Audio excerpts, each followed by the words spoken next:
Bismillahirrahmanirrahim. Alhamdulillahi rabbil alamin wassalatu wassalamu ala rasulillahi wa ala alihi wa sahbihi wa man walah wa la hawla wa la quwwata illa billah.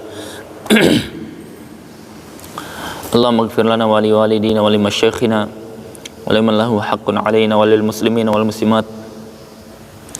Allahumma hdina lima ikhtalafa fihi minal haqqi bi idnik innaka tahdi man tasha ila siratil mustaqim.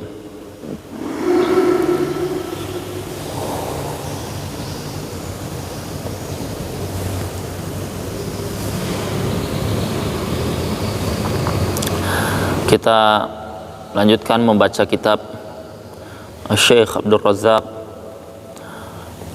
min Wasaya Salaf Lisyabab.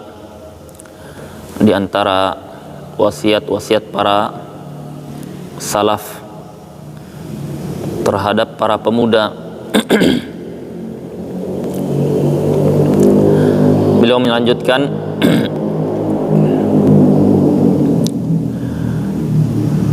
wa 'an Ibnu Mas'ud radhiyallahu anhu qala anna Nabi sallallahu alaihi wasallam qala la tazul qadama ibn Adam yaumal qiyamah min 'indi rabbih hatta yus'al an khams. Tidak akan bergerak kaki Bani Adam kelak di hari kiamat min 'indi rabbih, di hadapan Rabbnya, di sisi Rabbnya, hatta yus'al an khams, sampai ditanya 5 perkara. An umrihi, tentang umurnya, fi ma'afnah, terhadap apa dia habiskan. Wa an syababihi fi ma'ablah, tentang masa mudanya, terhadap apa dia peruntukkan. Wa malihi min aina iktasabah, tentang hartanya dari mana dia mencarinya. Wa fi ma anfaqah, kemana dia infakkan. Wa madza amila fi ma alima, dan apa yang dia amalkan dari ilmu yang dia pelajari. Fa akhbara Nabi sallallahu alaihi wasallam annal mar'a yus'al yaumal qiyamah an hayatihi bisu'alain. Maka Nabi sallallahu alaihi wasallam akan bertanya, Nabi sallallahu alaihi wasallam menjelaskan seseorang akan ditanya yaumul qiyamah tentang kehidupannya dengan 2 pertanyaan. Yang pertama adalah an hayatihi umuman, tentang hidupnya secara umum dari awal sampai akhir. Yang kedua an marhalat syabab khususon, tentang marhalah masih fase muda, ketika dia masih muda secara khusus. Ma'annahu idza su'ila an hayatihi fa inna marhalat syabab dakhila fiha. Padahal kalau ditanya tentang kehidupan, maka fase masa muda kita masuk ke dalam bagian dari kehidupan. Lakinnahu yus'alu yaumal qiyamah anha su'alan khassan, tetapi tetap ditanya pertanyaan khusus. Wali hadza yanbaghi 'ala syab, oleh karenanya kata Syekh, sejatinya bagi pemuda an yantabiha li ahammiyati hadzal marhalah, hendaknya dia perhatikan pentingnya masa muda ini. Wa yatadzakkar daiman anna rabbahu 'azza wa jalla sayas'aluhu yaumal qiyamah madza amila fiha, dan Allah subhanahu wa ta'ala akan bertanya kepadanya kelak yaumul qiyamah apa yang dia amalkan. Idhafatan ila su'al an amalihi fi umrihi kullihi al mutadammin li marhalati syabab. Terlebih dari itu, dia pun akan ditanya tentang usianya seluruhnya, apa yang dia amalkan. Lianna marhalat quwwah wa nasyat, sebab kata Syekh itu adalah posisi marhalah fase-fase dia masih sangat-sangat kuatnya, sangat semangatnya, mudah dia bergerak, kuat anggota tubuhnya, dan sempurna panca indranya. Walihadza hasan Nabi sallallahu alaihi wasallam syabab kama fil hadits sabiq ala igtinam hadhil marhala igtinaman azima. Oleh karenanya Nabi sallallahu alaihi wasallam itu memotivasi untuk para pemuda memanfaatkan masa-masa mudanya. Jadi kesimpulannya bahwasanya Syekh membawakan sebuah hadis di mana Nabi SAW menjelaskan kita akan ditanya tentang 5 perkara kelak yaumul qiyamah. Ya, kesimpulannya tentang dua perkara, yaitu tentang kehidupan kita secara umum, yang kedua tentang masa muda kita secara khusus. Antum bayangkan, kenapa manusia itu banyak dia tidak beriman, dan kenapa orang beriman banyak dia tidak khawatir, biasa saja ketika diperingatkan dengan hadis. Ya, padahal banyak ayat berbicara tentang neraka, tentang masalah huru-hara kelak yaumul qiyamah, setelah kematian, panjangnya kehidupan. Kenapa orang tidak takut? Karena dia tidak memiliki iman yang cukup ketika dibacakan Al-Quran, ketika dijelaskan hadis. Imannya tidak siap, ya, wadahnya itu kotor, hatinya sudah banyak maksiat, kemudian dia tidak terbiasa membersihkan hatinya, jadi kotor ini, ya, sehingga apa? Sehingga Al-Quran yang suci, yang bersih, hadis Nabi SAW yang bersih pun terkotori dengan wadah yang kotor itu. Makanya ketika dijelaskan tentang masalah hari kiamat, tentang huru-hara kelak setelah wafat, itu dia biasa saja, ya, karena dia tidak merasa, dia merasa baik-baik saja, aman-aman saja. Itulah perkara gaib, dan kita harus pahami kenapa para sahabat dahulu itu dibacakan ayat, ya, dibacakan ayat merinding dia, ya. Innamal mu'minuna alladzina idza dzukirallahu wajilat qulubuhum. Ya, apa kata Allah Subhanahu wa taala? Ciri khasnya orang-orang mukmin, innamal mu'minuna. Orang mukmin itu yang sejati adalah alladzina idza dzukirallah, yaitu orang-orang yang apabila diingatkan Allah, wajilat qulubuhum, bergetar hatinya. Bergetar hatinya. Dia merasa khawatir, takut terhadap dirinya, karena dia tahu bahwasanya dia tidak maksum dan dia tidak dijamin surga seperti Rasul sallallahu alaihi wasallam dan sebagian sahabatnya. Dia tahu dosanya banyak, dan dia tahu amalannya sedikit, dia tahu ikhlasnya tidak jelas, dia tahu yang mana yang diterima dan tidak, dia tahu masih ada riya dan seterusnya. Dia punya rasa malu terhadap Allah Subhanahu wa taala. Itulah pembedaan antara orang mukmin. Kata Allah Subhanahu wa taala, wa idza quri'a alaihim ayat, apabila dibacakan kepadanya ayat Allah Subhanahu wa taala, zadatuhum imana, ya. Dia bertambah imannya. Dibacakan ayat saja dia bertambah. Karena dia paham apa yang diinginkan Allah, apa yang diridhai Allah. Dia paham itu semua itu dicintai Allah Subhanahu wa taala, sehingga dia fokus dengan itu. Berbeda dengan seorang yang dia itu ketika dia diajak untuk berbicara iman, diajak untuk tazkiyatun nufus, untuk mensucikan hati, diajak untuk bermajelis sejenak, mendengarkan ayat-ayat Allah dan hadis Rasulullah, kabar-kabar tentang para salaf dahulu,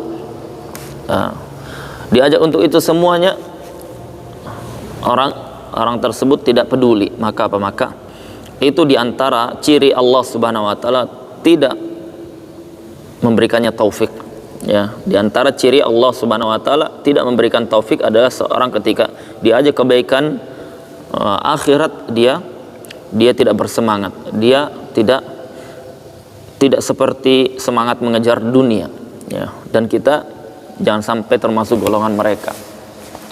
Sebutkan, walihadza harisus sahabatu radhiyallahu anhum. Sebelumnya, wa ausa sallallahu alaihi wasallam aidan ahlal ilm wal mu'tanin bit tarbiyah wad da'wah wa usi, kata beliau penulis, dan aku wasiatkan, dan Rasul sallallahu alaihi wasallam mewasiatkan kepada para ahli ilmu, para pemerhati tarbiyah, pendidikan, dakwah, ta'lim, pengajaran terhadap para pemuda, lianna syab yahtaj ila inayah wa mulahadzah wa rifq wa tawaddud, karena para pemuda itu butuh, ya, perhatian, butuh nasihat, butuh lemah lembut, ya, butuh kasih sayang, wa tahbib lahu fil khair wa ahli, dan butuh agar dia itu dirangkul, agar dia cinta, suka dengan kebaikan dan para ahli ilmu, ahli kebaikan, hatta la yatakhabbatuh, la yatakhattafahu ahlul batil wa arbabul muharramat, agar dia itu tidak ikut kepada orang-orang yang mengajak kepada kebatilan, begitu juga ikut ke jalan-jalan yang diharamkan Allah Subhanahu wa taala. Kalau antum punya teman, ya, maka sayangilah saudara antum, teman antum itu seperti antum itu menginginkan kebaikan bagi dirinya antum. La yu'minu ahadukum hatta yuhibba li akhihi ma yuhibbu li nafsihi. Tidak sempurna keimanan seseorang hamba sampai dia itu suka kebaikan yang ada pada dirinya juga dirasakan untuk saudaranya. Jadi ada teman kita yang kita tahu, oh dia ini butuh bimbingan, butuh hidayah, butuh majelis ilmu, ya diajak. Ya, jangan bakhil, jangan pelit, karena itu kebaikan yang besar. La an yahdiya bika rajulan, seandainya seseorang itu mendapat hidayah berkatmu, kata Nabi sallallahu alaihi wasallam, khairan bika min humrin na'am, maka itu lebih baik bagimu dibandingkan kebaikannya humrin na'am, yaitu unta merah yang sangat mahal saat itu, yaitu pahalanya besar sekali. Setiap ibadah yang dia pelajari, yang dia amalkan, itu akan menjadi ladang pahala bagi antum, ya. Berapa banyak orang yang kita kenal tetapi kita masih ogah-ogahan, masih malas-malasan untuk mengajak mereka, ya. Dan ini bentuk bahwasanya kita belum paham dakwah ini, ya. Betul-betul kita itu cuman sekedar tahu kulitnya saja, ya. Kita belum paham tentang dakwah Rasulullah itu bagaimana. Dakwah Rasulullah itu bukan apa? Bukan sahabat saja yang diajak, tetapi orang kafir, sampai mereka itu harus berperang gara-gara itu, harus mereka menempuh perjalanan, harus mereka meninggalkan harta istrinya, harus meninggalkan negerinya, harus tinggalkan Mekah yang kata Nabi sallallahu alaihi wasallam, demi Allah sungguhnya engkau adalah Mekah, engkau adalah tempat yang paling aku cintai di muka bumi ini. Sampai Nabi sallallahu alaihi wasallam menetes air matanya. Sampai seperti itu, ya, gara-gara ingin menawarkan Islam, hidayah ini kepada orang-orang sekitarnya, ya. Kalau kita paham dakwah, maka tidak mungkin kita itu hanya mencukupkan diri dengan kita saja, ya. Kita ajak orang terdekat kita, anak istri kita ajak bapak ibu kita ajak orang-orang yang ada di sekitaran kita. Itu yang dilakukan oleh para sahabat radhiyallahu anhum, ya. Sampai dahulu itu disebutkan Abu Hurairah, dia itu dilarang untuk beriman, ya. Sampai ibunya itu berkata, puncaknya itu ibunya berkata, sudah muak ini, tidak sanggup sudah dia mencegah Abu Hurairah, anaknya. Sehingga pas Abu Hurairah buka pintu, dia katakan, wahai anakku, sungguhnya kalau engkau tidak mengikuti perintahku, aku akan bunuh diri, ya. Aku akan bunuh diri, dan engkau akan melihatku mati di hadapanmu. Tinggalkan agamamu itu, tinggalkan prinsipmu itu, tinggalkan Muhammad. Apa kata Abu Hurairah? Dia katakan, wahai ibu, demi Allah, jika aku melihat nyawamu diangkat, ditarik 10 kali, katanya, ditarik 10 kali, ya, dalam rangka mempertahankan agamaku, maka aku akan rela, meskipun aku harus melihat nyawamu ditarik 10 kali dalam rangka mempertahankan agamaku ini, dia bilang, ya. Aku tidak peduli, katanya, kalau untuk agama semuanya tidak ada yang aku pedulikan, ya. Mendengar ucapan Abu Hurairah ini, tersentak ibunya. Ya Allah, sampai sekuat itu pendiriannya. Apa kata ibunya? Ya, tidak ada agama, ya, yang dia mengajarkan seperti ini kecuali agama yang hak, kecuali agama yang benar, ya. Maka aku bersaksi, asyhadu an la ilaha illallah wa anna muhammadar rasulullah, ya. Ya, artinya apa? Seperti itu kondisi mereka berdakwah itu, untuk sebanyak-banyaknya orang bisa mendapatkan hidayah, ya. Jangan kita bakhil, ya, jangan kita bakhil. Makanya kita sering sampaikan ke teman-teman itu, sebar kebaikan, sebar flyer aja, bakhil dia, ya. Sudah, bukan dia yang buat, orang yang sudah luangkan waktu, ya. Orang luangkan waktu, tidak digaji, ya, hanya harapkan pahala, tidak mau lagi bantu untuk seperti itu, Allahul musta'an. Orang seperti ini kita khawatirkan ada bibit-bibit nifak di hatinya. Ya, kita khawatirkan ada bibit-bibit nifak, kemunafikan di dalam hati. Dahulu itu kata Pak Ibnu Mas'ud, orang yang tidak sholat jamaah di masjid itu tidak ada kecuali orang munafik. Kondisi apa? Kondisi di saat itu sholat jamaah di dalam masjid itu kaum mukminin. Yang tidak sholat di masjid dianggap orang munafik saat itu. Ya. Lah kalau misalkan Ibnu Mas'ud melihat hari ini bagaimana orang yang dia itu mengaku penuntut ilmu, cinta ulama, cinta Rasul SAW, para sahabatnya, kemudian tidak antusias untuk melanjutkan estafet dakwah Rasulullah SAW dan para sahabatnya. Apalagi kita ini kondisi kuat, masih muda. Apalagi kita kondisi masih mampu secara fisik, mampu secara akal, mampu secara harta. Ya, oleh karena kita harus bersemangat dalam kebaikan. Ya, tinggalkan perkara-perkara yang dia tidak bermanfaat untuk akhirat kita. Oleh karenanya kenapa kita susah payah itu membuat pengajian sana sini, kemudian kita pun harus luangkan waktu, padahal banyak kerjaan kita, banyak yang juga urgent yang harus kita lakukan, karena kita ingin ada kebaikan yang tersisa, ingin melanjutkan estafet dakwah Rasul sallallahu alaihi wasallam. Kalau bukan karena cinta dengan Allah dan Rasulnya, tidak mau kita, ya. Ngapain? Kita tidak dapat hasil dari sini, tidak dapat penghasilan tambahan, ya. Kita tidak bisa beli ikan dengan ini, tidak bisa bikin orang tua umroh, tidak bisa bikinkan rumah untuk orang tua. Tetapi itu semuanya tidak ada nilainya dengan pahala yang Allah siapkan, ya. Tidak ada nilainya sama sekali dengan pahala yang Allah siapkan. Oleh karena kita bersemangat, ya, masing-masing sesuai dengan kesanggupannya. Ada yang sanggupnya dengan ilmu, ada yang sanggupnya dengan harta, ada yang sanggupnya dengan ide, pemikiran, ada yang dengan yang lain-lain. Kita harus saling bersinergi. Dan di antara taufik yang Allah berikan kepada seorang hamba adalah Allah berikan dia orang-orang yang peduli sekitarnya, ya, orang-orang yang mengingatkannya ketika lalai, orang-orang yang mengingatkannya ketika dia jenuh, orang-orang yang merangkulnya ketika dia terjatuh, orang-orang yang menasehatinya ketika dia tergelincir, ya. Itu taufik yang mahal, ya, bukan karena kehebatan kita, karena kita layak, bukan. Allah sayang, Allah ingin memberikan kita kesempatan, ya. Itu sinyal dari Allah Subhanahu wa taala. Jangan sampai ketika kita tidak memanfaatkannya, Allah ganti kita dengan orang yang lebih layak, ya. ولهذا حرص الصحابة رضي الله عنهم على تحقيق هذه المعاني الجليلة كما جاء عن أبي سعيد الخدري رضي الله عنه.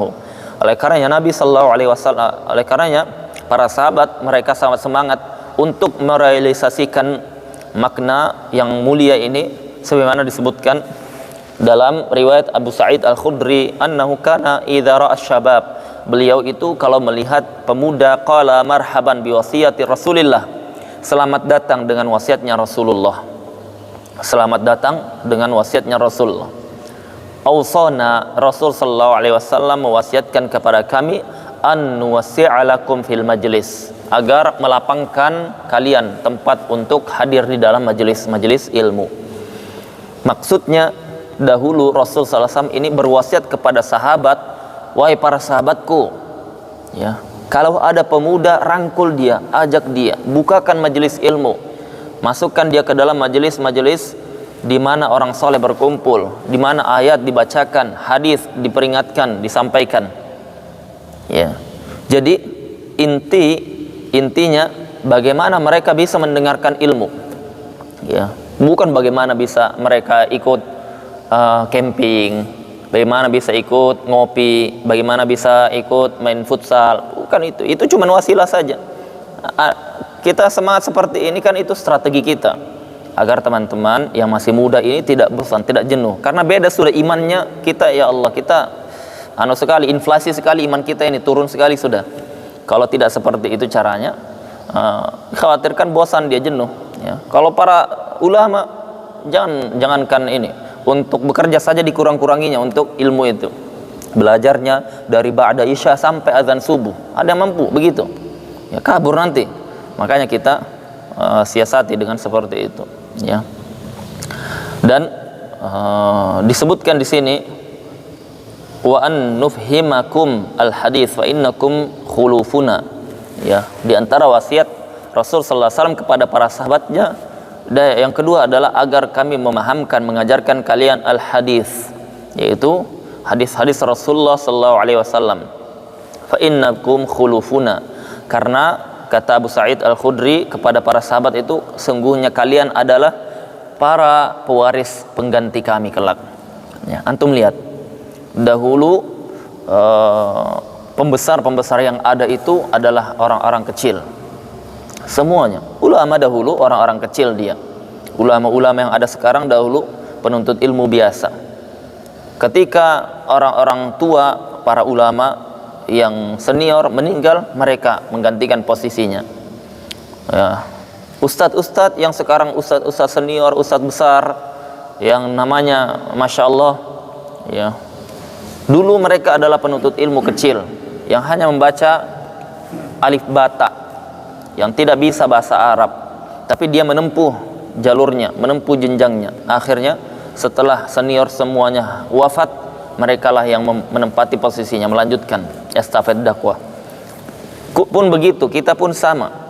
Hari ini kita adalah para pemuda yang mungkin belum diperhitungkan, yang mungkin belum ada andilnya, ya.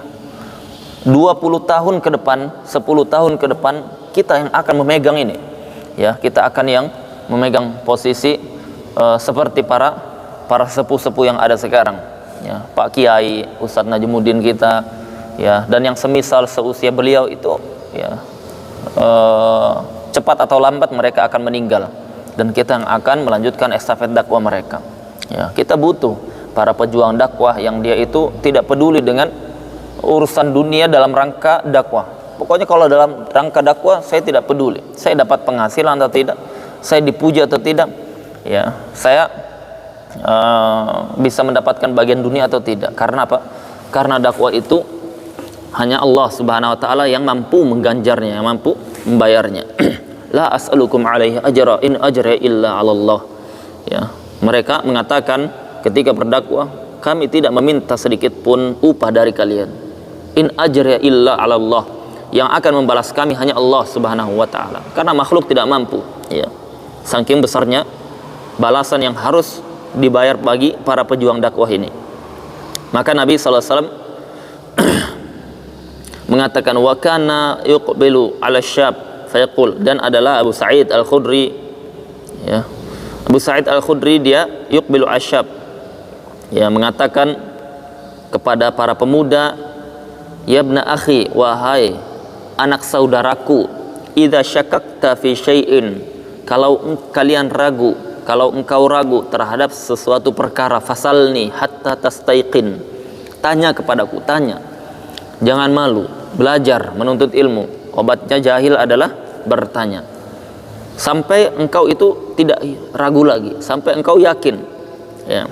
Fa innaka in tansarif 'alal yaqin, kalau engkau itu pergi dalam kondisi yakin, ahabbu ilayya, lebih aku senangi, lebih aku cintai, min an tansarif 'ala syak, dibandingkan engkau pergi dalam kondisi ragu, ya, dalam kondisi ragu. Karena apa?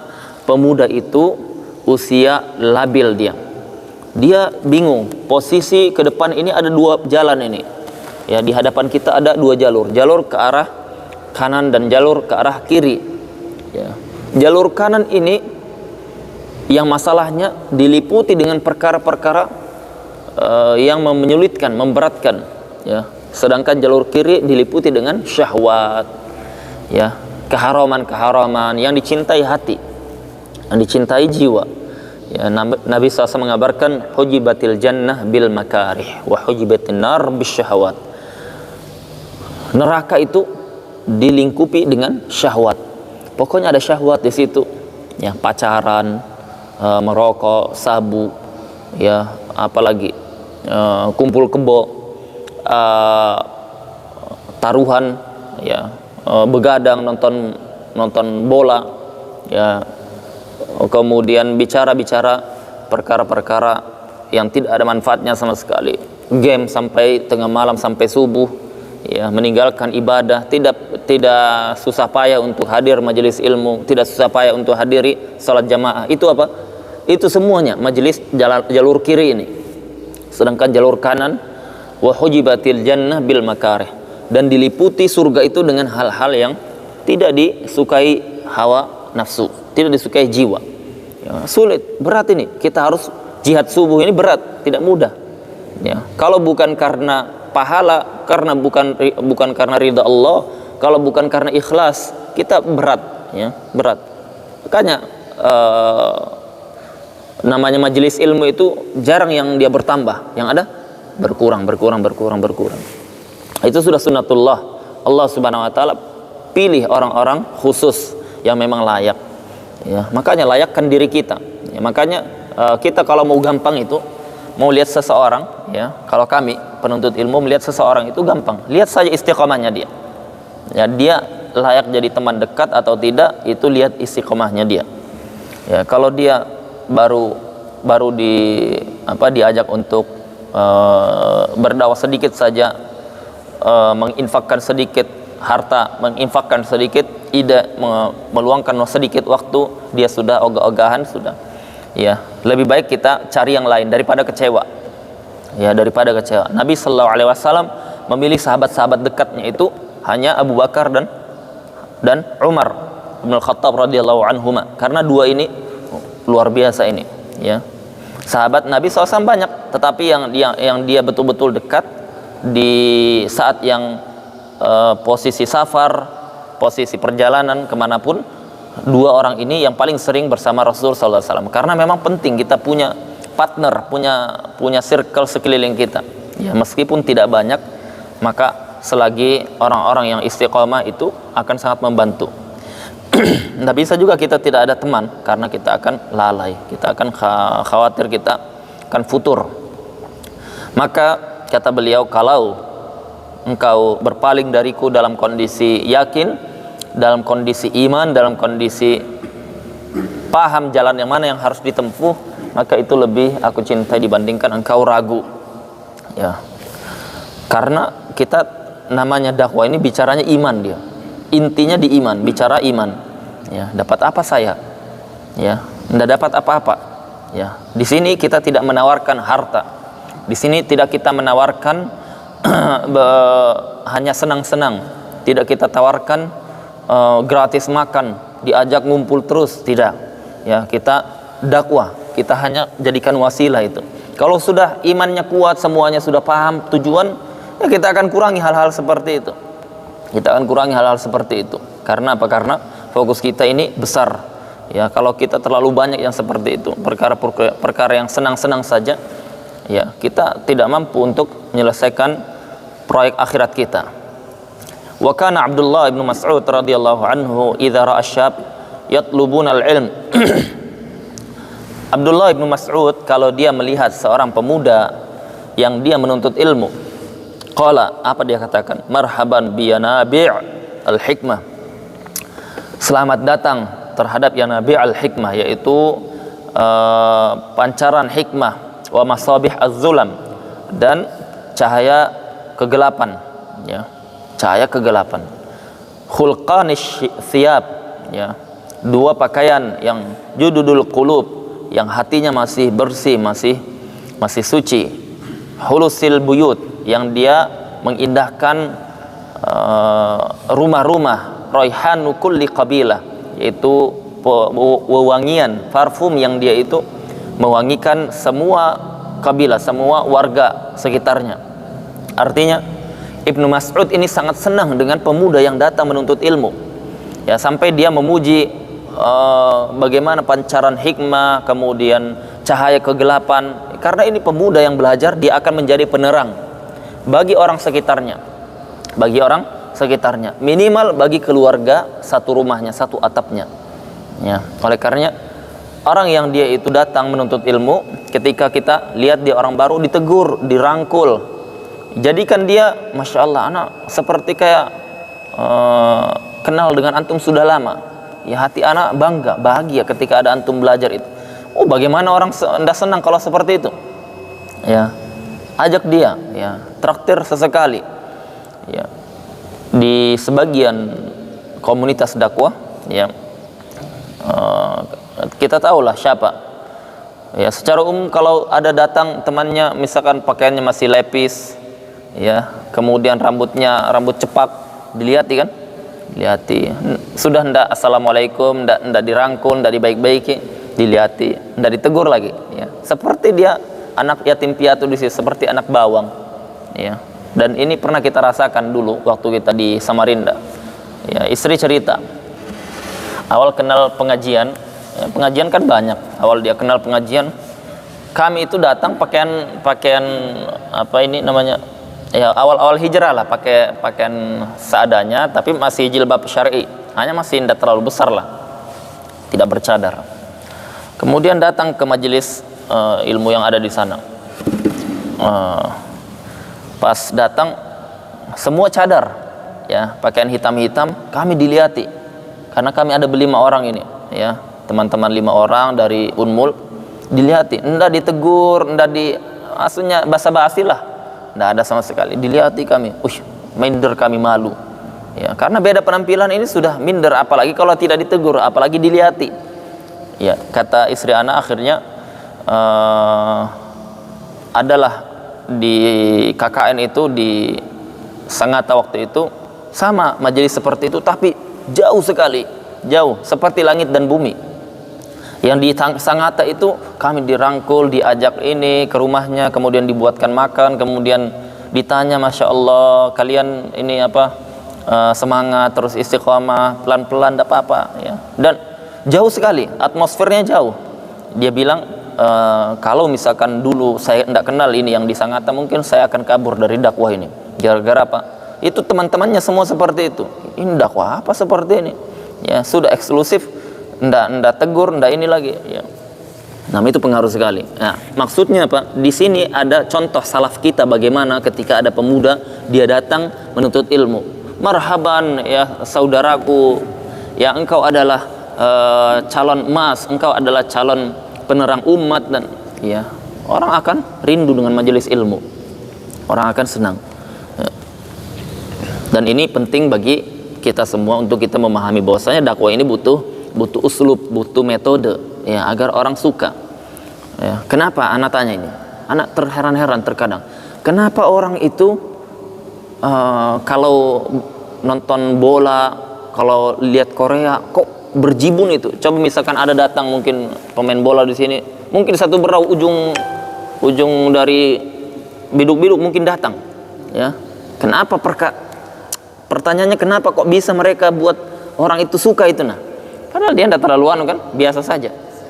Maksudnya tidak menawarkan, tidak bikin kaya, tidak bikin masuk surga, kan seperti itu. Ya, kalau dia bagi-bagi uang, iyalah, oke lah, mungkin iya. Ya, seperti kalau pemilu kan ngasih amplop, mungkin orang adalah ini, ya, meskipun mungkin dari coblos, tapi ini ndak ada dia, ya. Kok bisa? Itu kadang kita mikir, kok bisa seperti itu, ya. Bagaimana dia bisa buat sampai seperti itu? Nah, mestinya kita berpikir bagaimana kita bisa menawarkan agama ini seperti mereka, ya. Caranya seperti apa? Ya. Dan kalau kita sudah paham bahwasanya kita dipilih Allah Subhanahu wa taala dan itu sangat mahal, kita akan tahu bahwasanya nikmat yang kita diberikan ini nikmat yang sangat spesial. Tidak diberikan banyak orang. Banyak orang yang di luar sana dia tidak diberikan dia nikmat ini, ya. Makanya itu yang membuat kita itu bertahan, yang membuat kita itu terus semangat, ya. Kita tahu persis bahwasanya ini akan berlalu 2-3 tahun, 4 tahun, 5 tahun, dan kita akan memanen, kita akan memetik buah yang sangat-sangat manis yang kita akan rasakan kelak, ya, di dunia sebelum kita merasakannya di akhirat, ya. Wasaya as-salaf lisyabab wa inayatum bihadhil marhala katsirah. Wasiat para salaf terhadap para pemuda dan perhatian mereka terhadap fase ini sangat-sangat banyak sekali.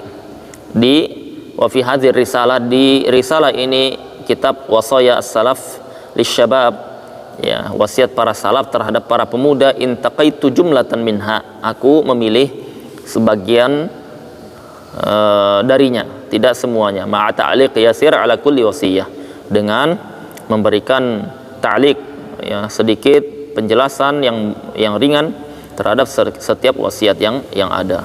Ini yang disebutkan oleh muallif rahimallahu hafizahullah taala. Insyaallah kita lanjutkan ya di pertemuan berikutnya, masuk ke wasiat yang pertama. Kita sudah selesaikan muqaddimah. Yang kesimpulannya bahwasanya ya setiap nikmat itu lahu ahluha. Setiap nikmat itu ada orang yang layak. Ada orang yang layak.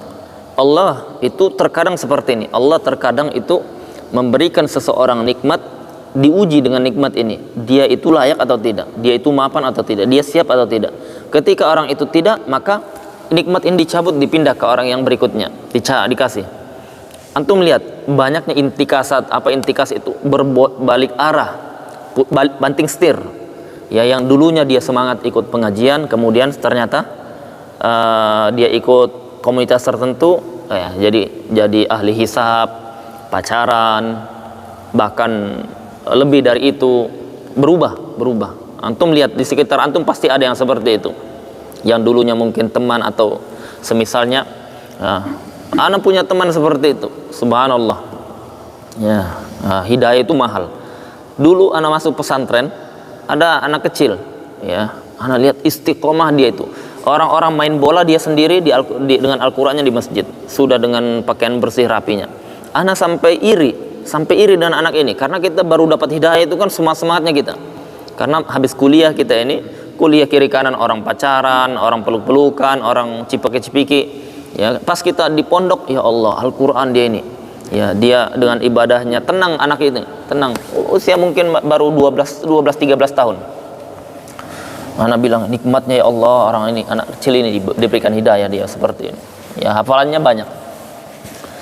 Ya, kemudian setelah itu ana bilang, ya, Dek, berapa hafalanmu? Dia bilang hafalan saya waktu itu 7 juz.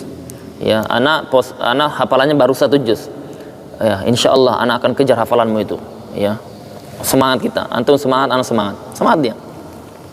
Pas liburan, ya, liburan dia berteman dengan temannya, salah teman dia. Salah teman.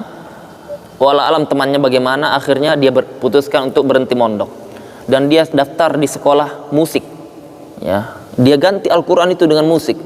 Ya, kemudian dia lanjutkan, entah sekarang sudah bagaimana kondisinya. Ya, intinya dia tidak belajar lagi, tidak dengan Al-Qur'an lagi, dia sudah ganti dan musik. Subhanallah, hidayah itu mahal. Ya, yang dulunya ana lihat itu, ini bukan ini, ana lihat langsung di anak ini, tidak ada anak yang ana lihat istiqomah di pondok itu melebihi anak ini. Ya, saking takjubnya ana itu, ana kalau sudah sholat itu pasti liatin dia di belakangnya, dekat-dekat, ingin terbawa ininya, semangat anak ini biar kita itu semangat. Subhanallah, masuk sekolah musik, salah teman, itu awal bencana musibah. Karena kita penting, kita namanya hidayah ini bukan di tangan kita. Ya, kalau di tangan kita enak, ya, mudah kita, ya. Tapi Allah yang beri, Allah kasih. Ketika dikasih, dilihat layak, Allah akan bantu tolong dia. Ya, tetapi kalau tidak layak, Allah akan palingkan dia. Ya, dan itu sangat berbahaya. Hati-hati, jangan sampai kita masuk dari bagian dari seperti itu. Dan banyak kisah-kisah seperti itu, banyak sekali. Intikasat, berbalik arah, banting setir. Ya. Mudah-mudahan kita diberikan Allah keistiqomahan untuk berjuang di jalan Allah sampai kita wafat, sampai kita bertemu Allah Subhanahu wa taala. Subhanakallahumma wa bihamdika asyhadu an la ilaha illa anta astaghfiruka wa atubu ilaik. Assalamualaikum warahmatullahi wabarakatuh.